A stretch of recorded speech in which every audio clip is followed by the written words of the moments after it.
Chaoui à nous rejoindre sur le podium. Avec vos applaudissements, s'il vous plaît. Clara Ngando, avec vos applaudissements. Elle est encore en chemin. D'accord. Elisabeth Ngosonga. Elles sont ensemble apparemment. Et Dr. Franklin Vézi.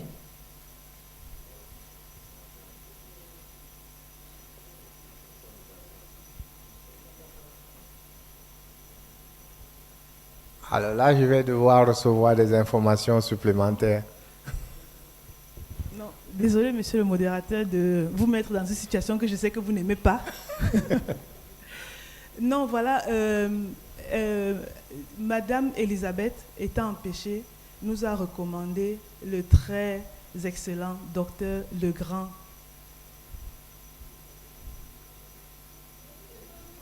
Mata. C'est la fatigue. Donc, docteur Legrand Mata, sur le podium. Docteur Legrand Mata, sous vos applaudissements, s'il vous plaît. Merci.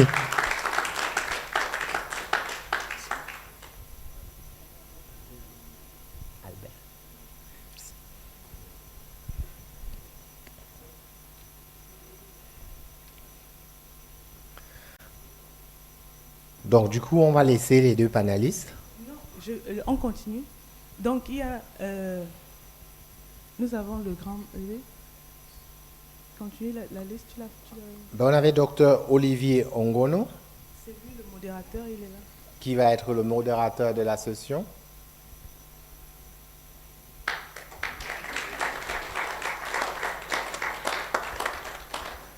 Le professeur Ouda Chao est déjà sur le podium. Clara Kando, Elisabeth Ngossa, Dr. Franklin Vézi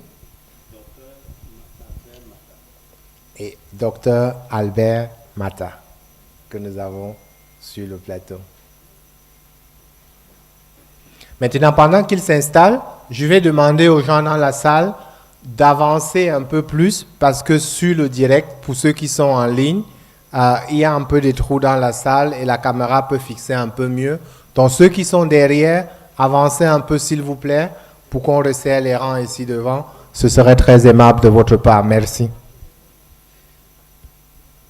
Donc en attendant que les...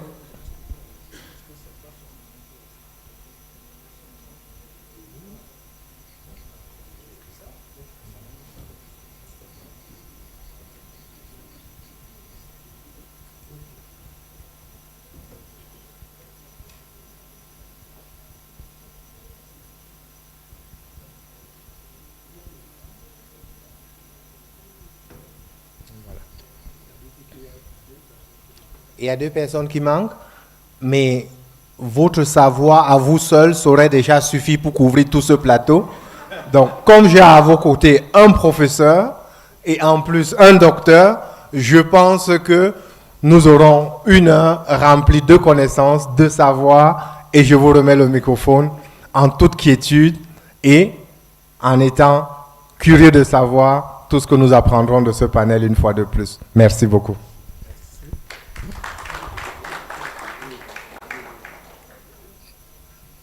Merci beaucoup.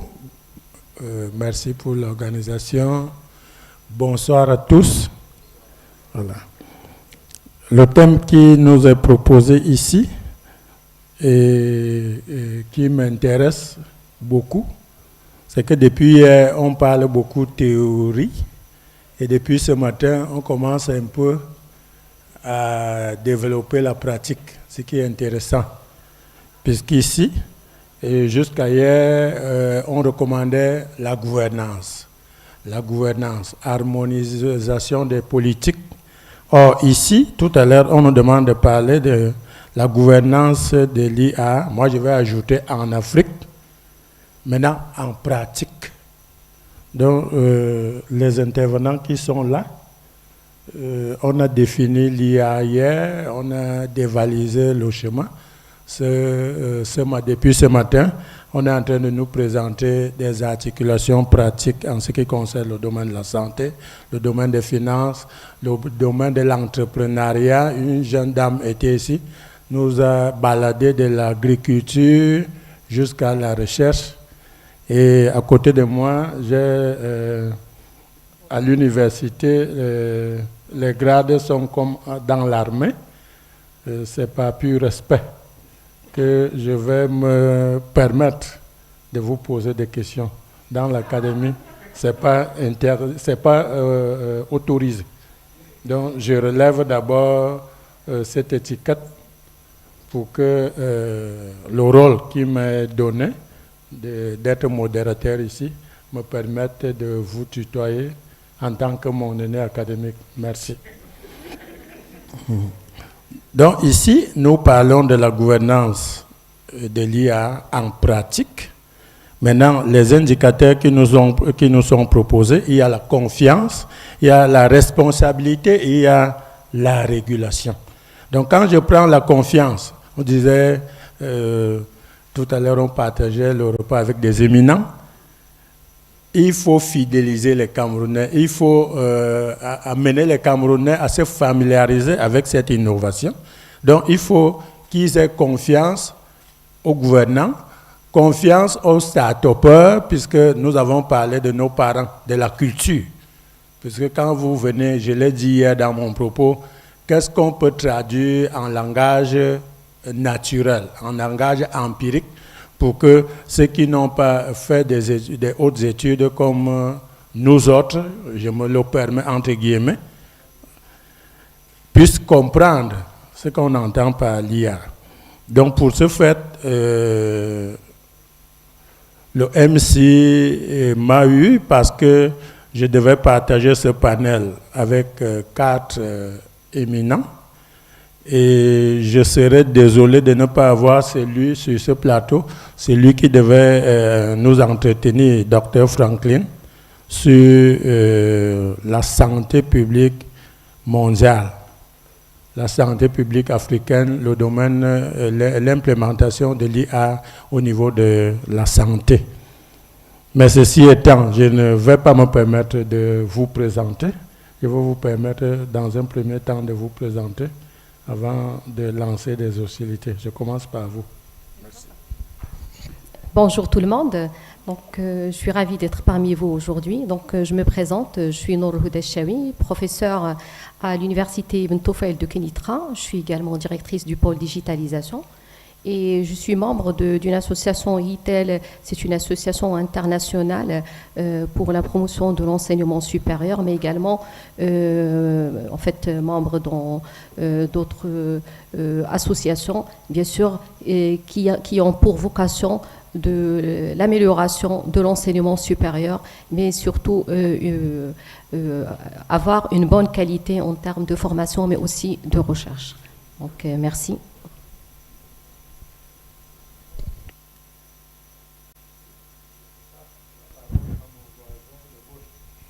Oui, merci de m'avoir passé la parole et je salue l'audience qui est devant nous.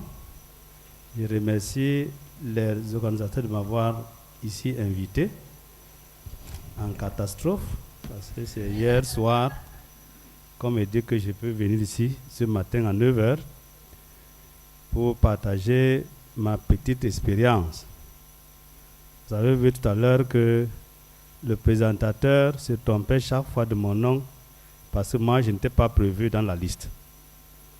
Effectivement, mon nom, c'est Dr Mata Albert Legrand.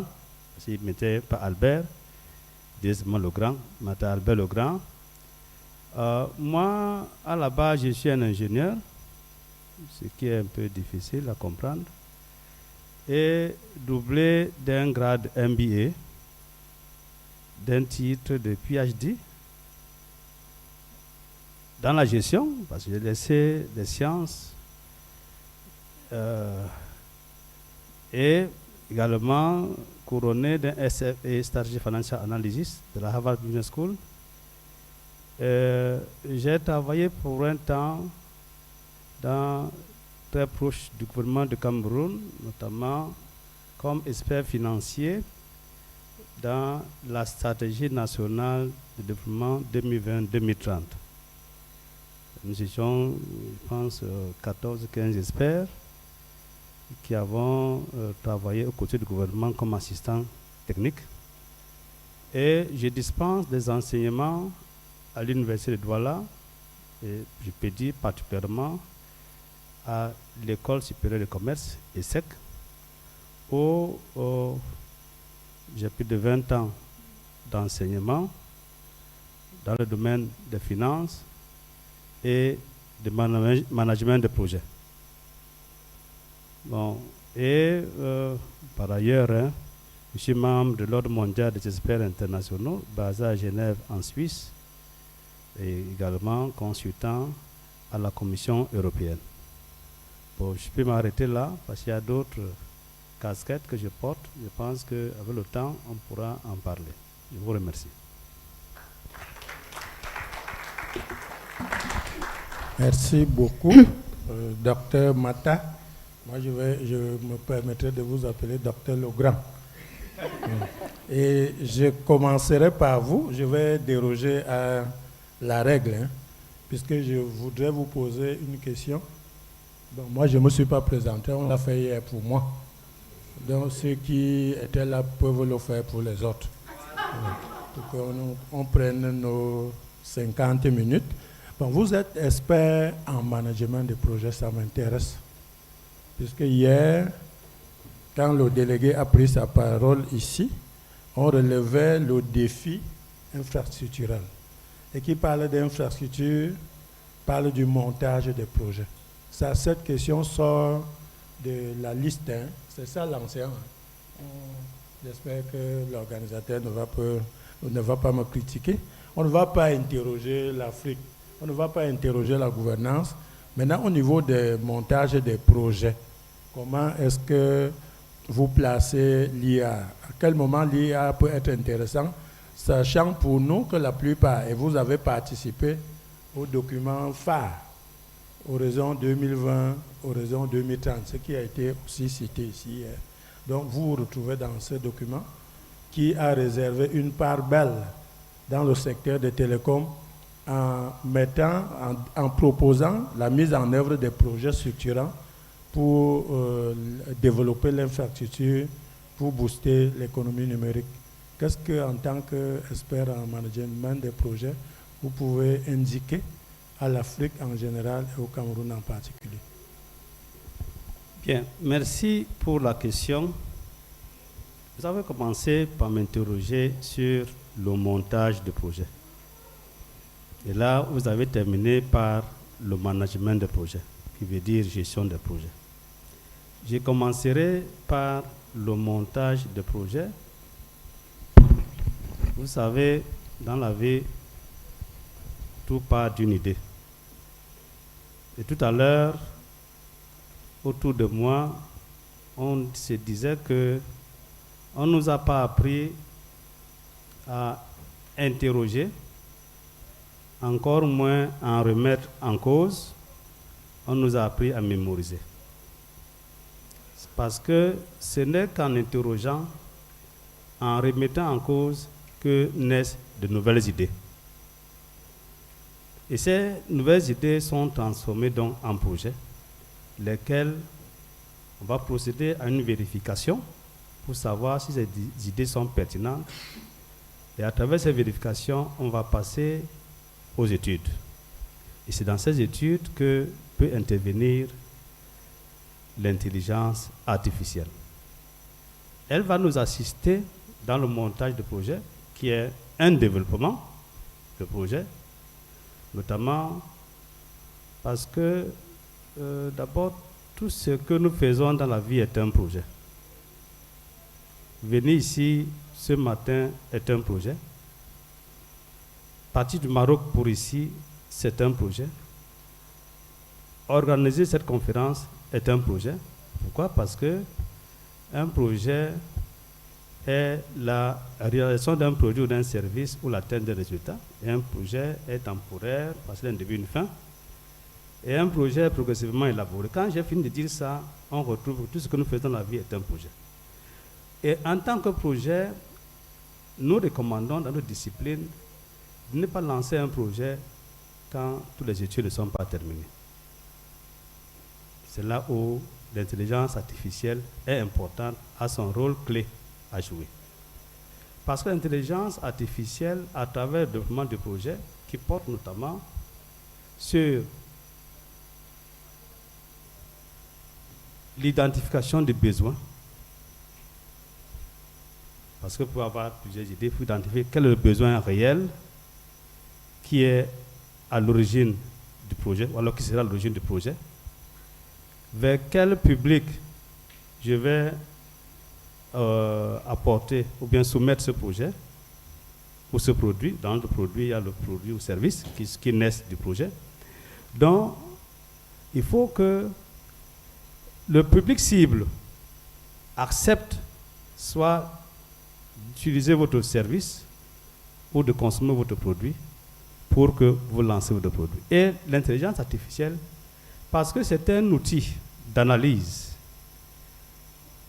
fondé sur des données, avec son grand moteur de recherche capable d'analyser plusieurs données à la fois, mieux que la mémoire humaine, va vous permettre de faire un benchmark et de savoir quels sont les besoins spécifiques. Alors là, maintenant, je dis besoins spécifiques. Parce que le besoin peut être là, mais il faut savoir quel est le besoin réel. Parce que vous voyez, quand vous avez un stylo à billes comme celui-ci, et un autre stylo à billes comme celui-là, chacun écrit. Mais qu'est-ce que les participants de cette conférence désirent? Ils désirent un stylo à billes qui n'a pas de capuchon. Vous apportez un stylo à billes avec capuchon, ils vont le rejeter. Et l'analyse, l'intelligence artificielle va donc permettre d'identifier le besoin spécifique parce qu'il va faire un benchmark dans la base de données dans laquelle elle va puiser des informations qu'elle va analyser et vous restituer, n'est-ce pas, les résultats. Ce n'est pas tout.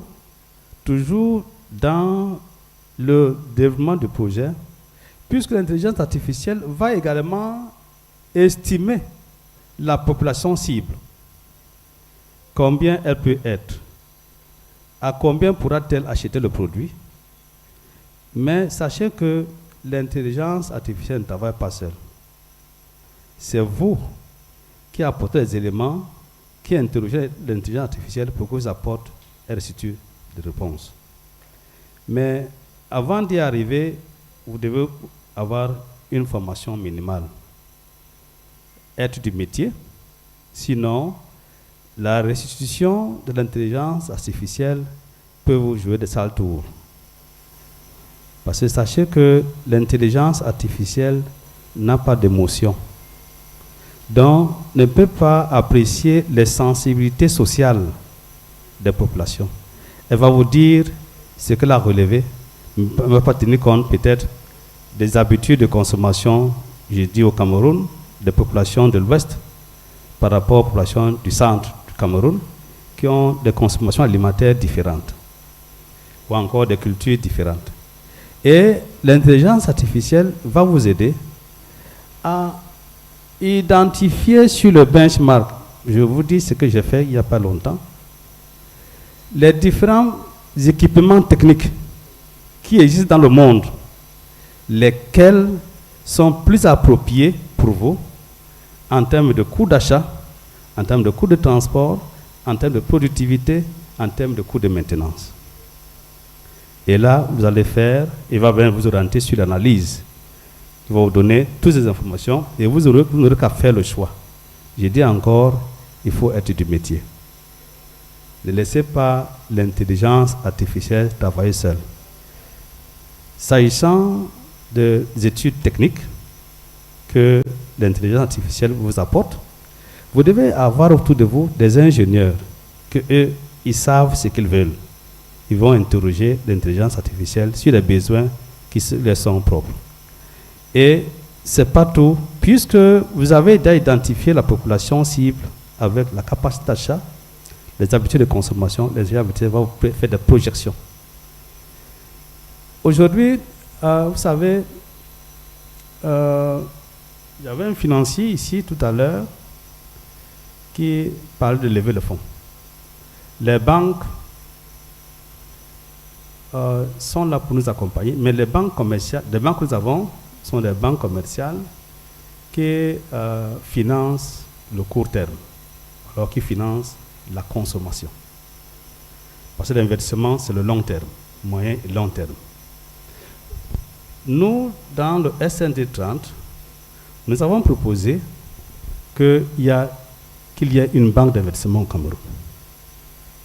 Nous espérons que le gouvernement pourra prendre ça en charge pour mettre sur pied une banque d'investissement en réponse, certainement, le gouvernement vient offrir sur la place publique, à travers la SNI, un véhicule d'investissement de projet. Donc, l'intelligence artificielle va vous accompagner à faire de l'analyse financière et vous dire quels sont les rendements, quelles sont les rentabilités et quels sont les risques que vous courez. Sans oublier que même sur la partie technique et technologique, elle va ressortir les risques industriels, les risques monétaires, les risques de maintenance. Parce que dans la maintenance, il peut y avoir des problèmes de pièces de rechange. Vous voyez, souvent nous achetons des véhicules ici qui ne sont pas représentés au Cameroun.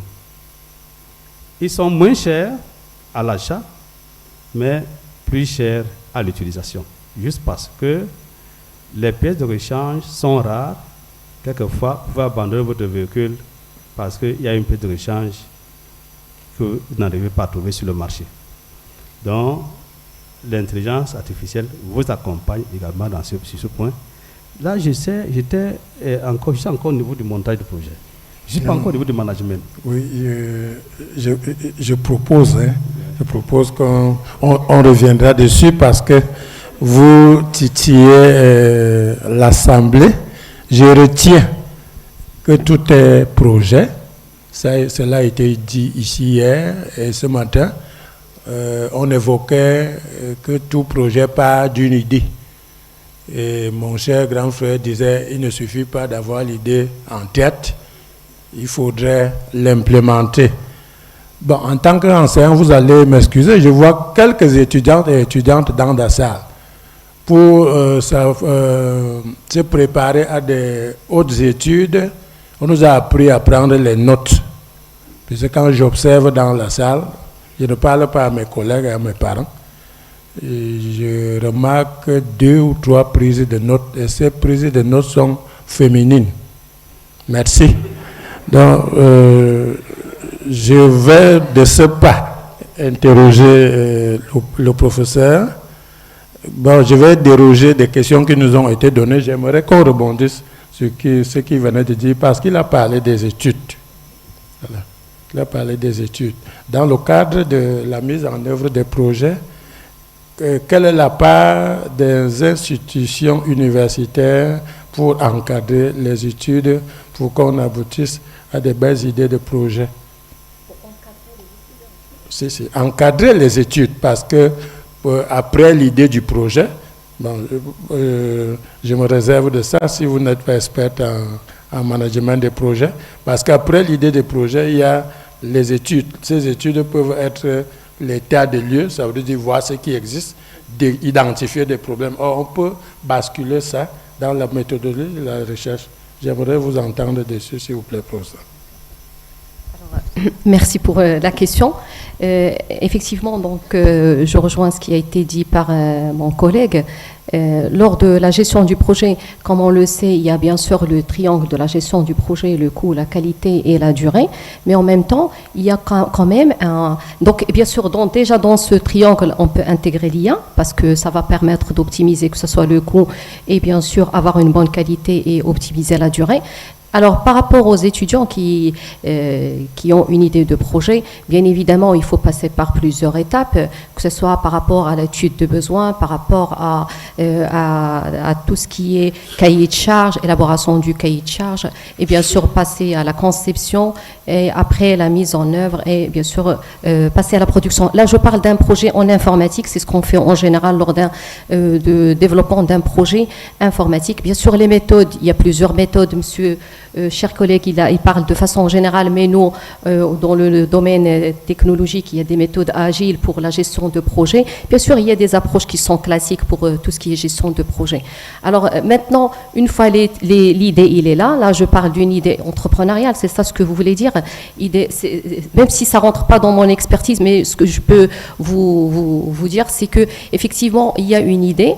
Automatiquement, il faut passer par un benchmarking, voir la faisabilité de cette idée. Est-ce que c'est faisable? Parce que là, il faut voir le contexte aussi, parce que parfois, on peut avoir une idée qui émerge d'un autre contexte et on veut l'appliquer. Déjà, il faut voir est-ce que c'est possible, est-ce qu'il est faisable déjà pour l'appliquer. Parfois, on prend le risque de le faire, parce que déjà, dans un projet, il y a la gestion de risque qu'il faut prendre en considération. Alors, je dis, il faut foncer, sincèrement. Peut-être l'approche classique qu'on savait avant, c'est qu'il faut prendre du temps, etc. Mais là, je dis, un jeune, vous avez une idée, il faut foncer, il faut essayer de la concrétiser. Donc, bien sûr, en gérant le risque, en gérant le temps, en gérant les ressources que vous avez, ça c'est important. Il faut aller progressivement, mais en même temps, il faut quand même essayer de voir, une fois, je peux dire, une fois vous avez passé cette étape de la faisabilité, vous pouvez passer à tout ce qui est conception.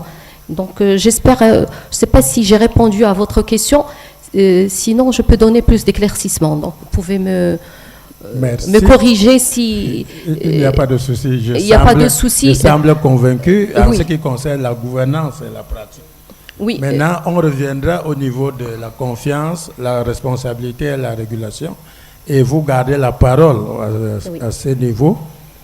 En essayant de répondre à cette question, selon vous, où se situe la vulnérabilité critique dans l'intégration de l'IA en ce qui concerne la recherche dans les systèmes éducatifs et administratifs africains? D'accord, donc par rapport à la vulnérabilité, donc si je prends l'IA, l'IA c'est quoi? L'IA c'est juste un outil qu'on utilise pour résoudre des problèmes, c'est-à-dire qui va nous permettre d'avoir une solution sur un problème bien donné. Donc lorsque je dis c'est juste un outil, effectivement il y a des risques, il y a des vulnérabilités qu'il faut gérer. Et donc lorsque je dis les risques parfois ils sont lors de la conception, il faut les prendre en considération lors de la conception de votre modèle ou bien de votre algorithme. Donc là si vous parlez de la sécurité on doit la prendre en considération dès le départ, depuis la conception de notre outil jusqu'à la fin. Donc, il est pris en considération dans tout le processus. Donc, ça, c'est important. Par rapport à la sécurité aussi, il faut prendre en considération le risque qui est lié à tout ce qui est cybersécurité aussi. Parfois, l'IA, il peut automatiser des attaques. Et nous, on doit être capable d'être fort ou d'avoir en fait une stratégie par rapport à ça. Et donc ça, c'est des choses qu'il faut prendre en considération. Alors, par rapport déjà à la recherche, les étudiants, là, je parle de façon plus générale. Donc, j'ai des doctorants qui, bien sûr, on travaille sur des projets de recherche, que ce soit dans le domaine de la santé, que ce soit dans le domaine de l'enseignement supérieur. Bien sûr, le facteur sécurité, il est pris en considération dans tout le processus. Je ne sais pas si j'ai répondu à votre question ou bien vous voulez plus de précision. Parce que là, parce que la question, il est vague. Et là, j'essaie de répondre et je ne sais pas si je réponds bien à votre question. Peut-être que je n'ai pas compris la question.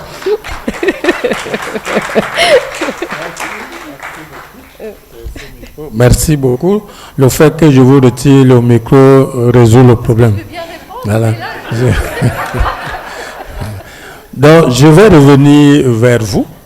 Et je suis très satisfait par rapport à cette entrée en matière, par rapport à la gestion des projets. Ce n'était pas le centre du thème, mais il fallait qu'on fasse un détour pour planter le décor. Donc nous retenons qu'un projet est caractérisé par un début, un budget, une fin, avec tout ce que la majorité parmi nous ici, pendant les pauses, presque tout le monde a fait gestion en ce qui concerne les projets et autres. Maintenant, je reviens vers vous, Dr Legrand, au niveau de la responsabilité. On a beaucoup parlé d'éthique hier. Éthique au niveau de l'adoption, l'appropriation, l'usage des outils. Moi, je vais généraliser.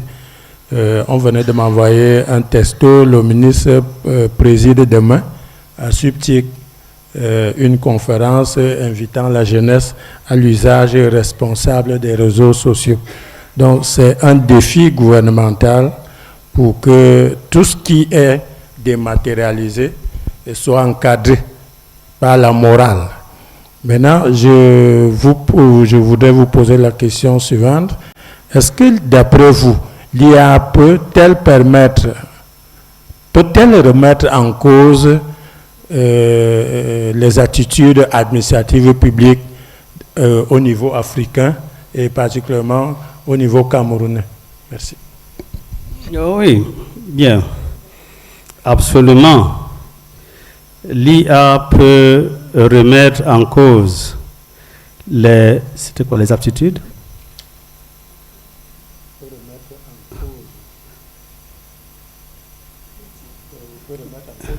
L'éthique. Effectivement, au niveau de l'administration, la remise en cause éthique de l'IA est à double sens. Positivement, sur un sens positif, l'IA apporte, n'est-ce pas, des solutions et une création de la valeur inestimable, ce d'autant plus que l'IA permet d'assurer de meilleures planifications, d'identifier les points de blocage, d'identifier les risques et de proposer un plan de réponse aux risques. Et ceci est un avantage pour les administrations publiques africaines et en particulier du Cameroun. Et en même temps, l'IA, négativement, peut être à l'origine de certaines défaillances. Parce que tout à l'heure, non, c'était peut-être au restaurant, je disais que l'IA n'a pas de morale. L'IA n'est pas émotionnelle, ne peut pas apprécier les sensibilités sociales et va conduire à des prises de risques, à des prises de décisions qui ne sont pas adaptées au contexte. Si vous vous fiez seulement aux résultats générés par l'IA. C'est pour cela qu'il y a une remise en cause qui est à la fois positive et négative. J'en ai terminé pour cette question. Merci. Au niveau de l'éthique, nous avons parlé de l'éthique hier en la collant un peu à la régulation. Ça veut dire, comme je l'annonçais aujourd'hui, l'épineux problème que nous avons, c'est l'usage responsable.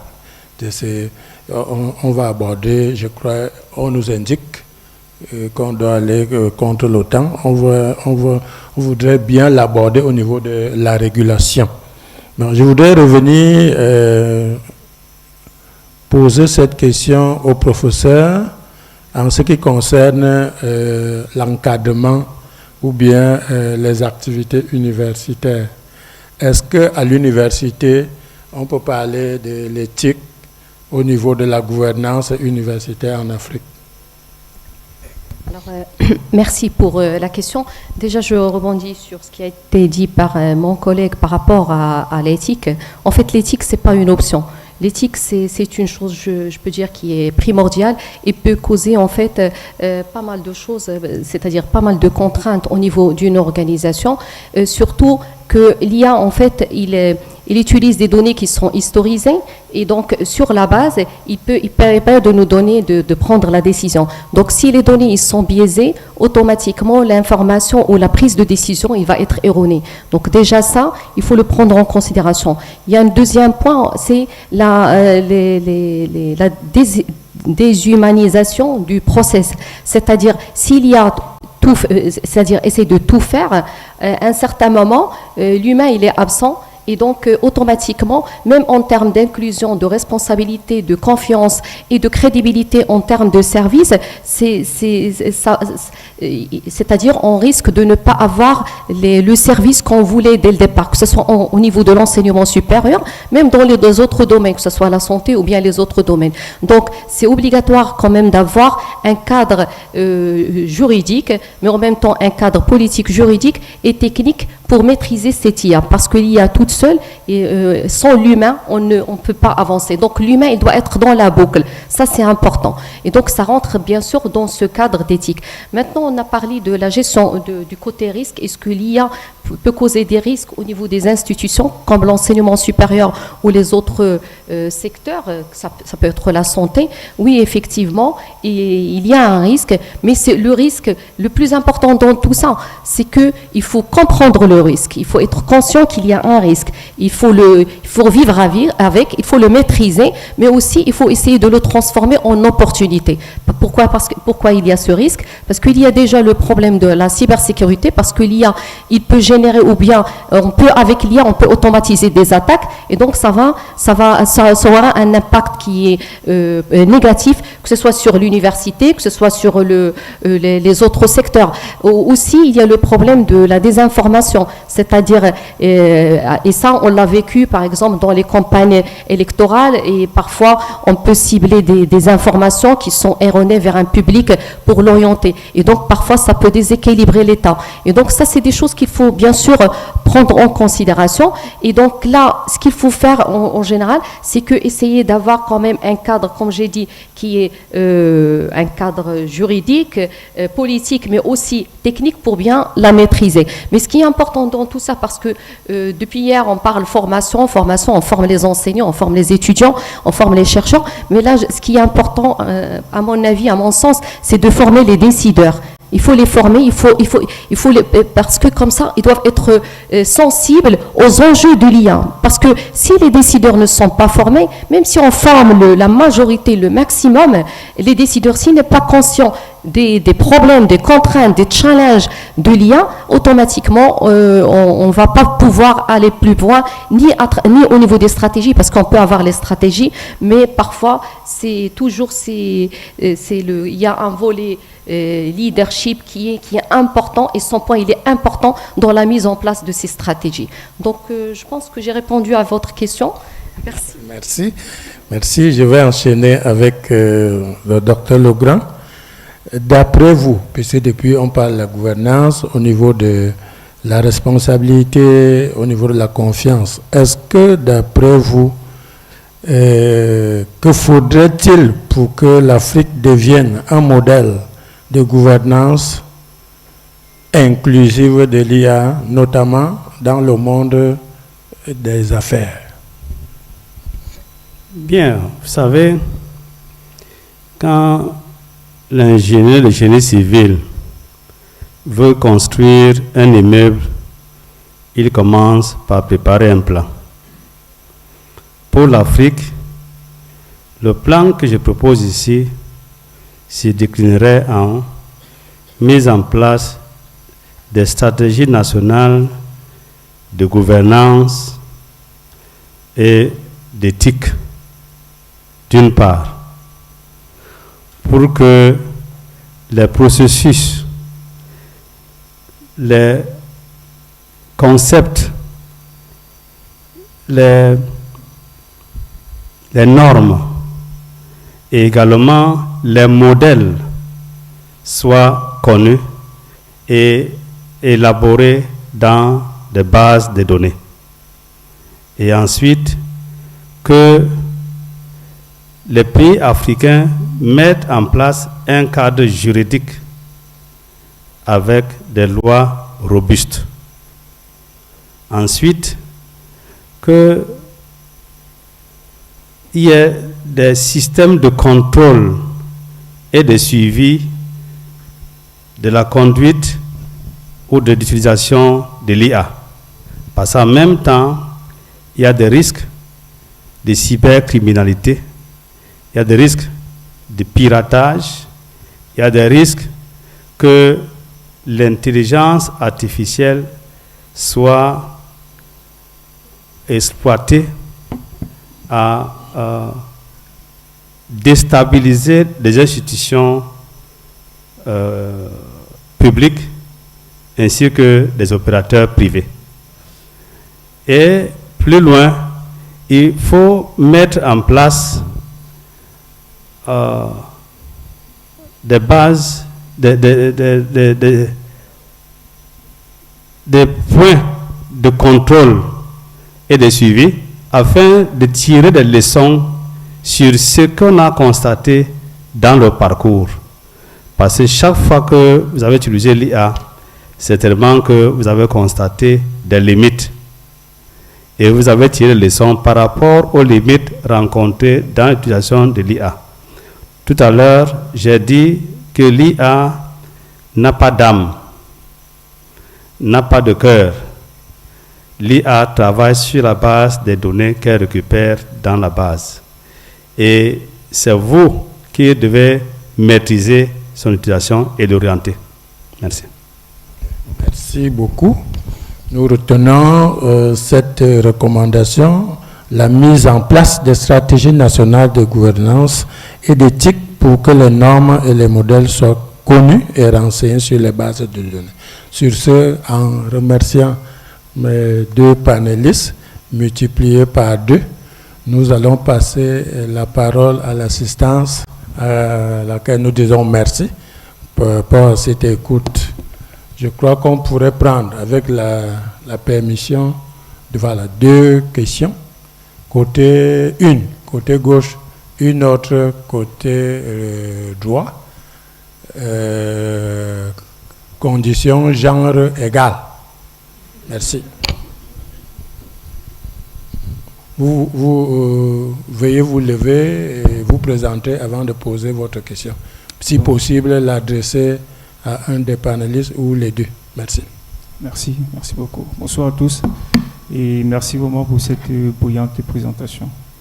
Donc moi c'est Maxime Onambélé, je suis directeur d'une entreprise qui offre des services informatiques et également des formations professionnelles. Donc moi depuis l'avènement des IA, il y a une question que je me pose depuis. Et à chaque fois, j'assiste à des événements comme celui-ci. Et je souhaiterais vraiment qu'on en parle, mais malheureusement, on n'en parle pas beaucoup. Docteur Legrand a parlé de quelque chose de très important tout à l'heure quand il parlait des stratégies de gouvernance. Il faut à tout prix qu'il y ait une bonne stratégie de gouvernance parce que nous, on s'approprie un outil. Puisque l'IA, c'est juste un outil qui nous permet de pouvoir aller plus rapidement, de synthétiser les informations et d'avoir des résultats plus rapidement. Bon, quand on parle de restituer les informations, je pense que nous-mêmes, les humains, on a cette capacité, mais avec beaucoup de limites.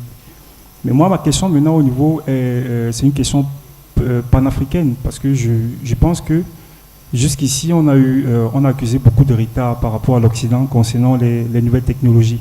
Et on ne fait que suivre la course, parce que c'est eux qui conçoivent tous les systèmes de communication, du stockage et tout.